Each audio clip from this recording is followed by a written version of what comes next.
Le fait que ce soit un sénateur américain qui ait demandé, qui ait insisté pour qu'il y ait cette enquête, montre quand même que ça correspond à une vraie problématique.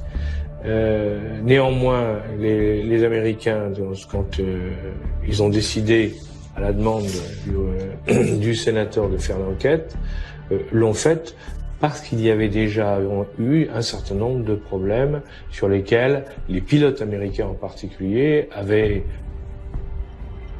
s'étaient interrogés, je dirais, les pilotes et les autres, en voyant les images de ce qu'ils avaient pu regarder.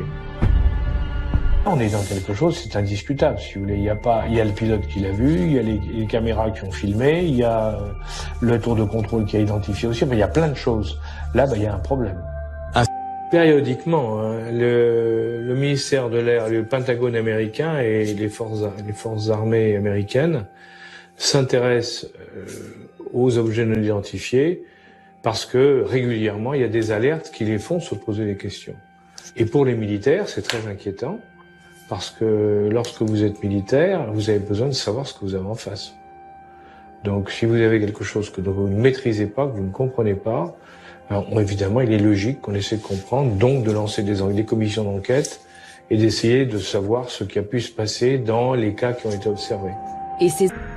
Après la Deuxième Guerre mondiale, beaucoup de gens ont pensé, les Américains pensaient que les Russes étaient derrière les objets volants non identifiés en disant eh bien, si les Russes ont trouvé de nouvelles technologies et les utilisent pour nous espionner. Si c'était un pays, un des pays qu'on cite, les grands pays, si vous voulez, c'est-à-dire les États-Unis, la Russie ou la Chine, depuis le temps qu'il y a eu des incidents, on aurait eu une fuite quelque part qui aurait dit oui, ça correspond à ça. Or, il n'y a eu absolument aucune information qui est sortie là-dessus, confirmant ou infirmant d'ailleurs que c'était des Russes, des Américains ou des Chinois.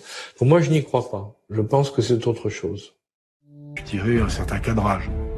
À partir du moment où vous avez une campagne de communication par des professionnels et qui expliquent effectivement ce genre de choses, le moins qu'on puisse dire, c'est qu'au minimum, c'est une sensibilisation de la population américaine. Au minimum. Ça peut être aussi la préparation à une nouvelle réalité, c'est-à-dire qu'un jour, on leur dise, ben oui, ça existe, et voilà comment c'est.